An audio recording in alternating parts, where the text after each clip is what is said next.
So cloud storage and accessing files on the Supernote. What should you do and why would you want to do that a certain way? We are going to talk about that right now.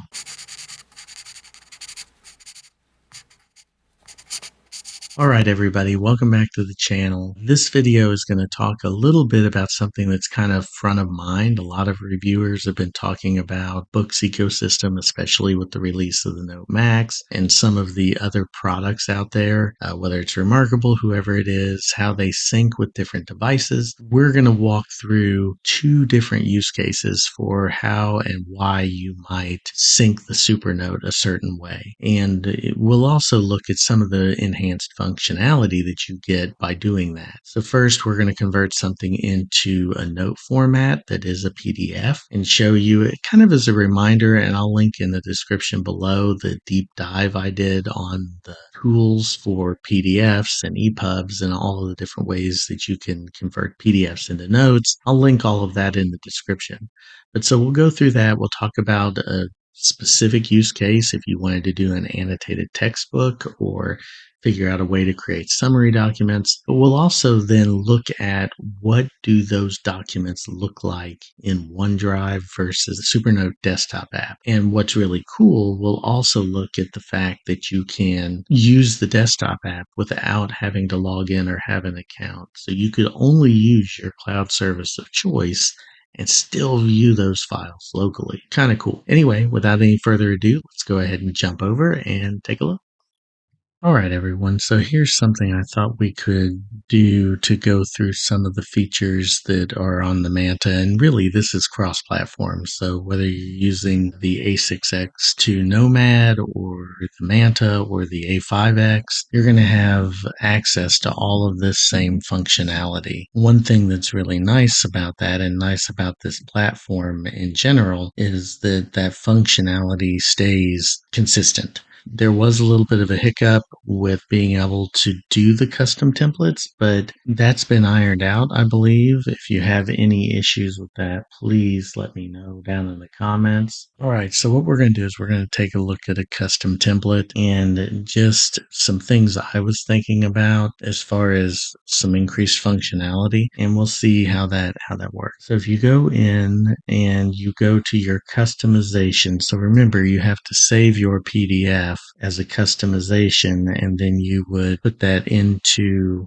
the My Style folder. Once you do that, you'll see here I've got a book on developing leaders. I want to bring in the entire book. So I would say select all, and then I would say apply as template. And what's going to happen, this is going to take a minute or two, depending on the file size. This is a pretty hefty book, so it is going to take a little while for it to render and come through. Now, as we've talked before, a lot of the times I won't use the header or the footer, so I'll take those off for now, and then I use my two-finger swipe and I can get to the first page in the document. There's your heading, so the front matter. Now again, you can't zoom anymore on here once you do this. But what's nice about this is that now I do have all of that different functionality. If we get through and say I want to make a note here, I can make that note. I can also use my two fingers and erase it. And then I can go hello again. And now that stays there. What's nice about it, since it is a note now, is I can take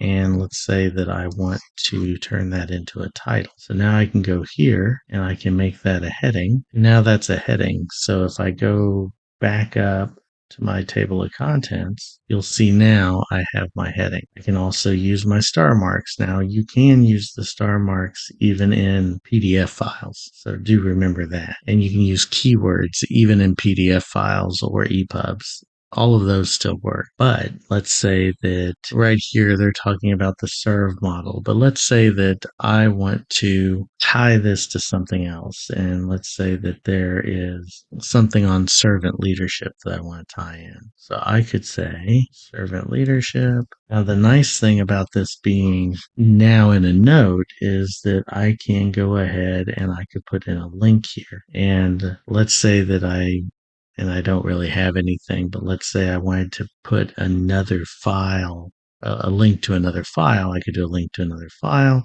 I could do a web page. I could put anything I want in there. But having that functionality within here, let's say that I wanted to make that a keyword as well, then I would just circle it again. And I would say that I want that to be a keyword. It'll recognize the text. It says servant leadership right there. I add that as a keyword, and then I go back to my document.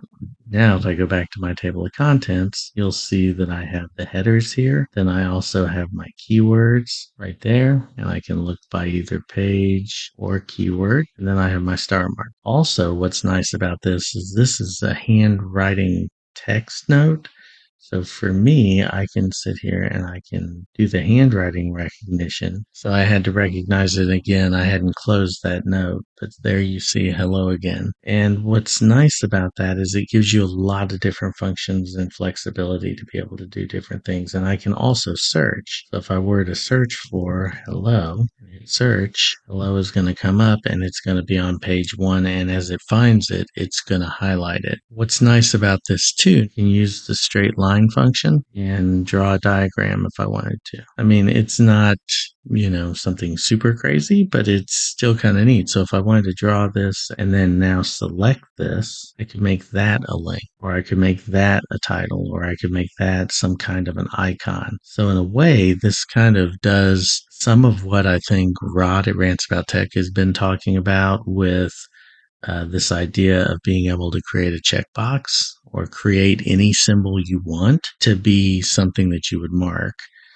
Now, again, is it going to be as seamless as the star mark? Probably not, but you could do it to create different shapes or different fun little things within the document. But one other functionality that I do want to show you on the note, you can add pages. If I go to the ellipse here and say insert page before or after, you can insert a page after. Now what it does, just so you're aware, is it keeps the template that it had. So you want to change that. So we'll change this. And now if you go back, you're going to see that there's that page and then that page. So it allows you to, inside the text, in a real world way, be able to take notes.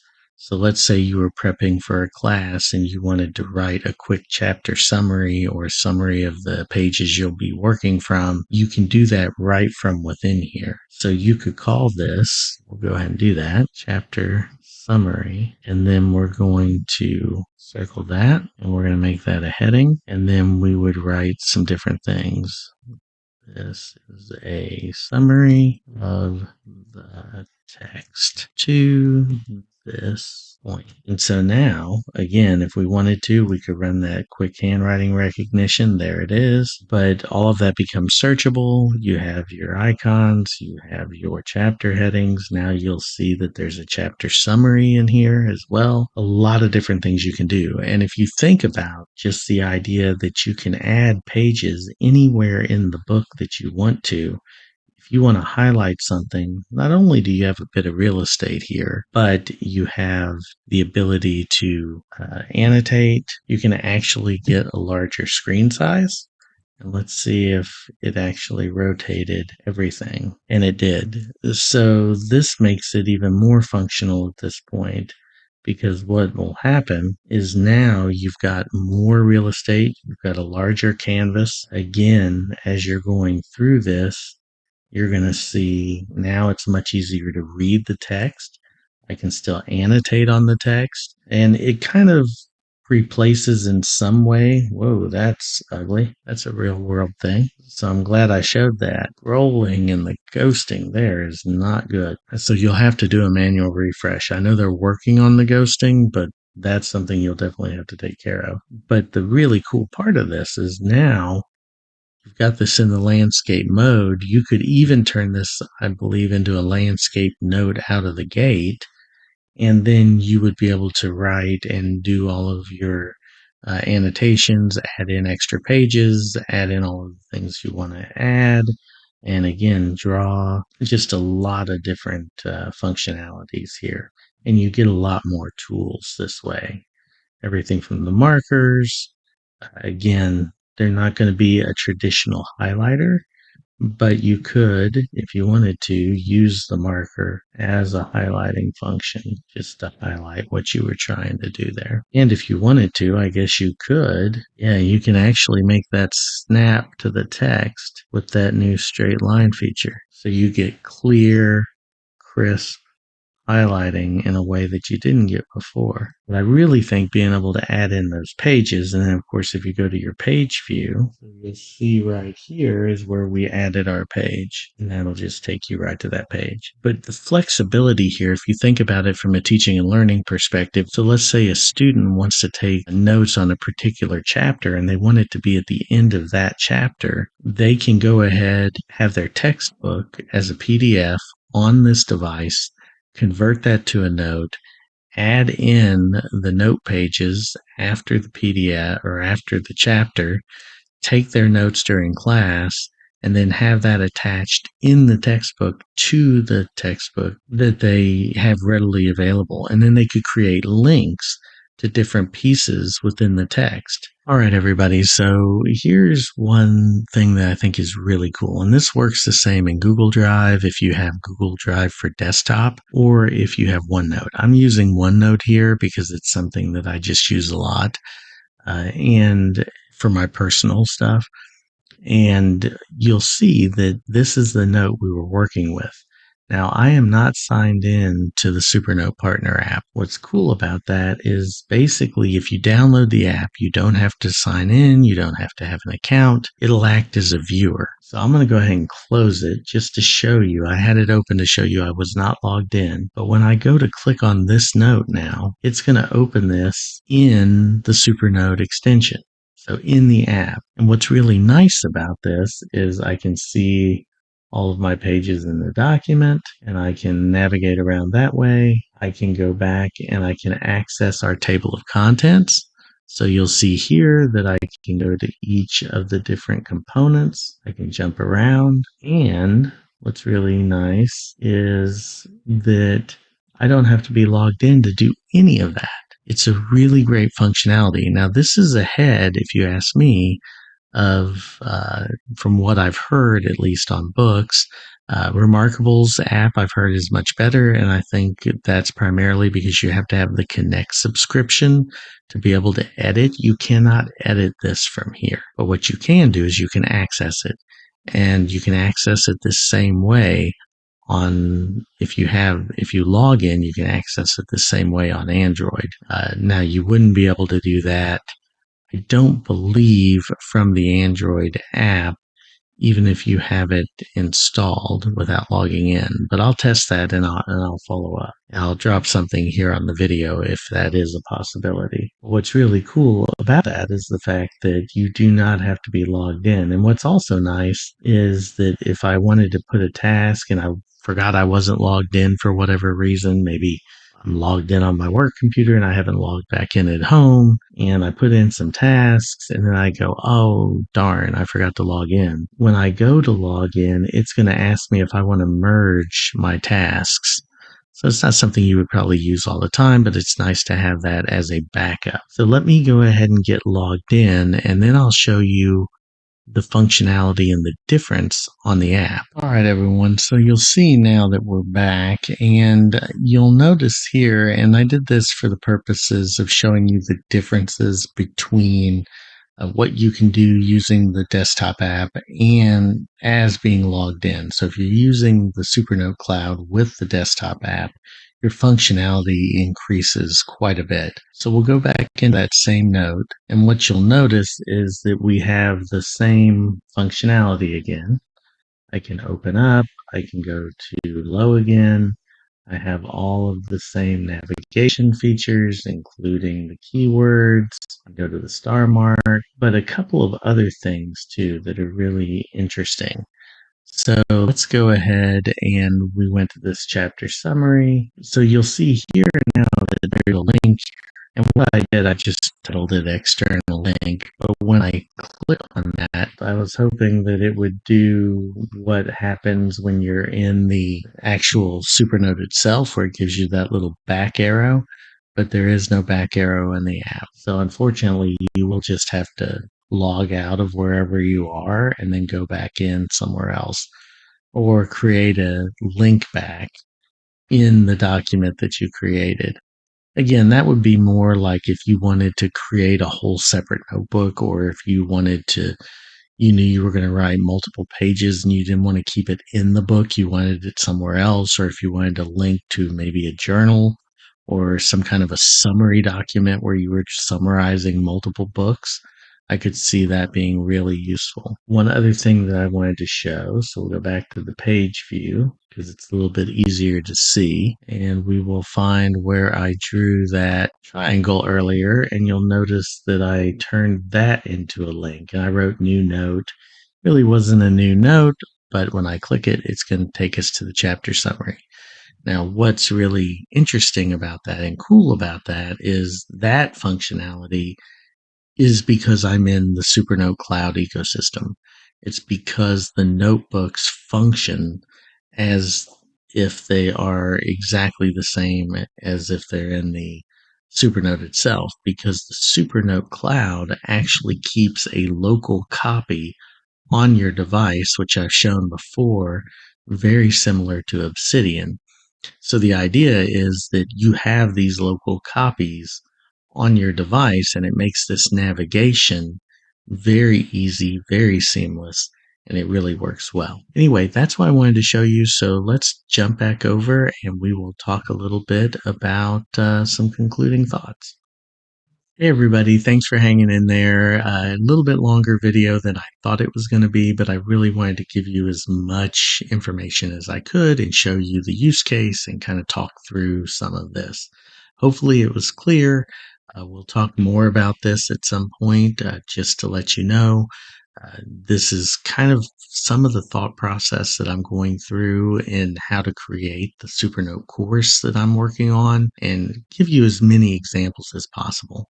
But just as a quick recap and why I think that you would use one or the other of these specific workflows, I think very much if you're a student and you're using the Supernote and you have a PDF of your textbook, being able to add note pages directly in the textbook itself, if you convert it to a template, would be a very interesting way to make this work.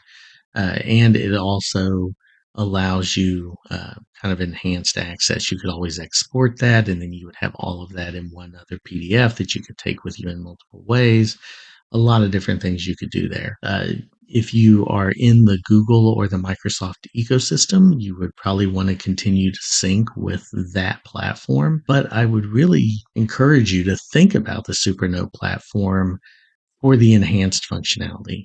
So converting it into a note, you already get a lot of different tools in the toolkit. You get to be able to use links. You can use additional pages. You can rotate it to landscape to be able to, kind of write and then rotate it back, and it condenses and it really flows well. You can use your headings, so you could create different headings. You still get star marks and keywords in PDFs, but then you have to use digest features. You can do embedded comments. So there's a lot of things you can do there, but it's just a different workflow. Being able to have that more fluid workflow that this provides in the note format is really cool. It's one reason I'm really excited if they come out, whether it's later this year or next year with the A4X2, because you'll have a large enough canvas that you can view that natively. And I think that's going to be really interesting. But why would you go then to the Supernote Cloud? I would encourage you to think about it because of one really big enhanced functionality, actually two. The first one is you get local file storage. Now you can do that with OneNote. You can do that with Google Drive. So you would just save and use the Google Drive desktop application and save that file, pull a copy down locally. Same with OneNote or OneDrive. You can pull that file down locally and keep a local copy on your device. But with the Supernote Cloud app, and what's really cool about it is you get the cloud, then you download the desktop app, and from there you get this basically a local copy stored on your device that allows you to do things that you can't do in OneDrive. So in OneDrive, you can see your headings, your keywords, you can navigate to keywords and headings and star marks, all of that functionality stays. The enhancement you get with the Supernote app is that you can also embed links to other documents, to external websites, all of these things that you can't do in OneDrive because it's not aware, because you're not logged into the Supernote app. It can't find your data because it doesn't know where it's at. It doesn't know you're you. It's just acting in that case as a viewer. So that's a huge piece for functionality's sake, is having that local storage enables you to then be able to have the linking. And that's just really cool. So it's really up to your use case. If you're in a system that requires you to use OneDrive or to use Google Drive, the Supernote Cloud app probably isn't going to be the right thing for you because IT might have an issue with it. There could be all kinds of different reasons why. If you deal with sensitive private data, you may need to be locked down into that encrypted ecosystem. 100% get it. But if you don't have anything that's, super private as far as HIPAA related or FERPA related or any kind of thing like that, the cloud service that Supernote provides is very good, and it syncs directly with your machine. It functions the same way. It functions that way on the Android app. So again, you would get all of those same functionalities I just mentioned on if you were logged into the Supernote app, and that's really cool. So thank you again. Appreciate your time. You'll see my patrons scrolling here. Thank you to everyone who supports the channel. This has been a lot of fun. We're getting really close to that 2,000 subscriber mark, and I really appreciate each and every one of you. If you haven't checked out the new site yet, please go over there and do that.